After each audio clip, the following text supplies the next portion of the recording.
नमस्कार, आप देख रहे हैं न्यूज 18 का डिजिटल प्लेटफॉर्म। मैं हूं आपके साथ सृष्टि शेखर। भारत के करोड़ों केंद्रीय कर्मचारियों और पेंशनर्स की नजरें इस समय एक ही चीज पर टिकी हुई है और वो है 8वां वेतन आयोग।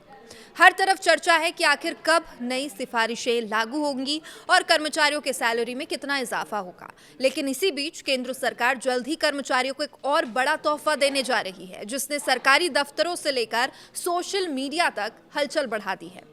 दरअसल 8वें वेतन आयोग की सिफारिशें लागू होने में अभी 1 साल से ज्यादा का समय लग सकता है, लेकिन उससे पहले सरकार महंगाई भत्ते यानी डीए में बढ़ोतरी करने की तैयारी कर रही है और माना जा रहा है कि साल 2026 की दूसरी छमाही के लिए डीए बढ़ोतरी का ऐलान सितंबर या अक्टूबर में किया जा सकता है। खास बात यह है कि कर्मचारियों को केवल बढ़ा हुआ डीए ही नहीं मिलेगा, बल्कि कई महीनों का एरियर भी उनके खाते में आ सकता है। तो आखिर कितनी सैलरी बढ़ेगी, कितना किसको एरियर मिलेगा और क्या सच में 8वें वेतन आयोग में डीए बेसिक सैलरी में मर्ज हो सकता है? आज की इस रिपोर्ट में हम आपको विस्तार से बताएंगे पूरी कहानी। सबसे पहले समझते हैं आखिर डीए यानी महंगाई भत्ता होता क्या है। महंगाई भत्ता सरकारी कर्मचारियों और पेंशनर्स को बढ़ती महंगाई से राहत देने के लिए दिया जाता है। जब बाजार में खाने पीने की जो चीज़ें हैं वो महंगी हो जाती है, रोज़मर्रा के सामान की कीमतें बढ़ती है, तब सरकार कर्मचारियों को क्रय शक्ति बनाए रखने के लिए डीए बढ़ाती है। 7वें वेतन आयोग की सिफारिशों के मुताबिक केंद्र सरकार साल में 2 बार डीए बढ़ाती है। पहली बढ़ोतरी जनवरी में लागू होती है, दूसरी जुलाई से। हालांकि इनका औपचारिक ऐलान कुछ महीने बाद किया जा सकता है। साल 2026 की पहली छमाही का डीए कर्मचारियों को अप्रैल महीने में मिला। आमतौर पर यह फैसला मार्च तक हो जाता है, लेकिन इस बार थोड़ी देरी हुई। अब कर्मचारियों की नज़र दूसरी छमाही के डीए पर है, जिसे लेकर बड़ा अपडेट सामने आ रहा है। सूत्रों और मीडिया रिपोर्ट्स की अगर माने तो केंद्र सरकार सितंबर या अक्टूबर 2026 तक डीए बढ़ोतरी का ऐलान कर सकती है।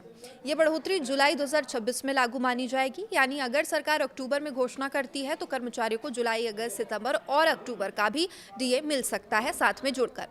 अब सवाल उठता है कि डीए में आखिर कितनी बढ़ोतरी हो सकती है। मौजूदा समय में केंद्रीय कर्मचारियों को 60% डीए मिल रहा है। अनुमान लगाया जा रहा है कि इस बार डीए में 3% की बढ़ोतरी हो सकती है। अगर ऐसा हुआ तो डीए बढ़कर 63% तक पहुंच जाएगा। सुनने में यह आंकड़ा छोटा लग सकता है, लेकिन इसका असर कर्मचारियों की सैलरी पर काफी बड़ा होता है। उदाहरण के तौर पर अगर किसी कर्मचारी की बेसिक सैलरी 50,000 रुपए है, 3% डीए बढ़ने पर हर महीने 1,500 रुपए की अतिरिक्त राशि मिलेगी और वही सालाना आधार में ये रकम 18,000 पहुंच सकती है। इसके अलावा एरियर अलग से मिलेगा। अब जरा समझते हैं कि एरियर का खेल कैसे काम करता है। मान लीजिए सरकार अक्टूबर में डीए बढ़ाने का फैसला करती है, लेकिन इसे जुलाई 2026 से लागू मानती है। ऐसे में कर्मचारियों को जुलाई से लेकर अक्टूबर तक के बीच जो बढ़े हुए डीए का बकाया भुगतान मिलेगा और यही राशि एरियर कहलाती है। यानी कर्मचारियों के खाते में एक साथ मोटी रकम आने की संभावना है और यही वजह है केंद्रीय कर्मचारियों के बीच इस बार डीए बढ़ोतरी को लेकर काफी उत्साह देखा जा रहा है।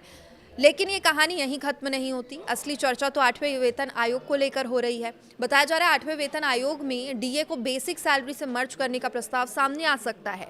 अब इसका मतलब क्या है, इसे आसान भाषा में समझते हैं। जब डीए बहुत ज़्यादा बढ़ जाता है तो सरकार उसे बेसिक सैलरी में जोड़ देती है। इससे कर्मचारियों की मूल सैलरी बढ़ जाती है और भविष्य में मिलने वाले अन्य भत्तों और पेंशन पर भी इसका असर पड़ता है। फिलहाल केंद्रीय कर्मचारियों का डीए 60% तक पहुंच चुका है और अगर अगली बढ़ोतरी के बाद ये 63% हो जाता है तो डीए मर्जर की चर्चा और तेज हो जाएगी।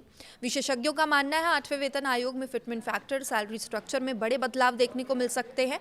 हालांकि सरकार की तरफ से अभी तक कोई आधिकारिक घोषणा इस बारे में नहीं की गई है, लेकिन कर्मचारी संगठनों की मांग लगातार बढ़ती जा रही है। माना जा रहा है 8वें वेतन आयोग साल 2027 की पहली छमाही तक अपनी सिफारिशें सरकार को सौंप सकता है। अब सरकार की ओर से आयोग को करीब 18 महीने का समय दिया गया है। इसके बाद सिफारिशों की जो है वो समीक्षा की जाएगी, फिर उन्हें लागू करने की प्रक्रिया भी शुरू की जाएगी। यानी फिलहाल कर्मचारियों को 8वें वेतन आयोग के लिए थोड़ा और इंतजार करना पड़ सकता है, लेकिन उससे पहले डीए बढ़ोतरी राहत देने का काम जरूर करेगी। और अब बात करते हैं राज्यों की। केवल केंद्र सरकार ही नहीं है, बल्कि कई राज्य सरकार भी अपने कर्मचारियों को राहत देने में जुटी हुई है। पिछले कुछ महीनों में कई राज्यों में महंगाई भत्ते में बढ़ोतरी का ऐलान भी किया गया। सबसे पहले बात करेंगे उत्तराखंड की, जहां पर मुख्यमंत्री पुष्कर सिंह धामी ने राज्य कर्मचारियों और पेंशनर्स के लिए डीए बढ़ाने को मंजूरी दी। अब राज्य कर्मचारियों को 58% की जगह 60% डीए मिलेगा।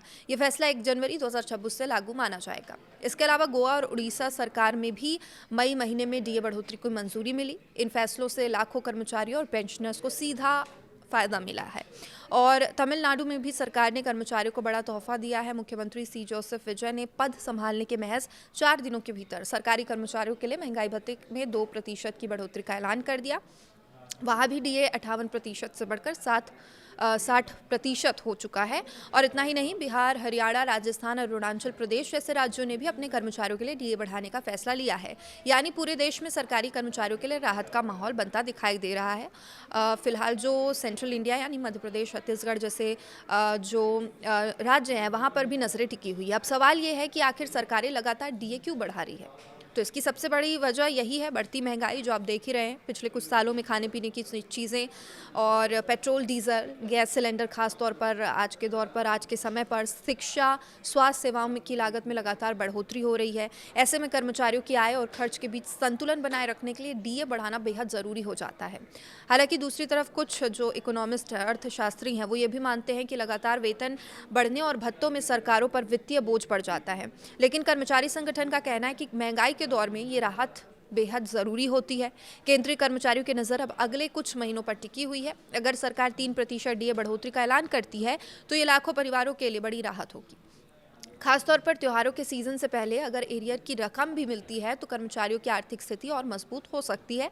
और फिलहाल सभी की निगाहें सितंबर अक्टूबर पर टिकी हुई हैं। देखना होगा कि सरकार आखिर कब आधिकारिक तौर पर इसका ऐलान करती है, कर्मचारियों को इसका कितना फ़ायदा मिलता है। लेकिन इतना तय है, आने वाले समय में सरकारी कर्मचारियों के लिए बेहद खास पल होने वाला है। एक तरफ डीए बढ़ोतरी की खुशखबरी, तो दूसरी तरफ 8वें वेतन आयोग से बढ़ी सैलरी वृद्धि की उम्मीदें भी लगातार बढ़ रही है। अब देखना दिलचस्प होगा सरकार कर्मचारियों की उम्मीदों पर कितना खरा उतरती है और आने वाले महीनों में कौन कौन से बड़े फैसले सरकार लेगी।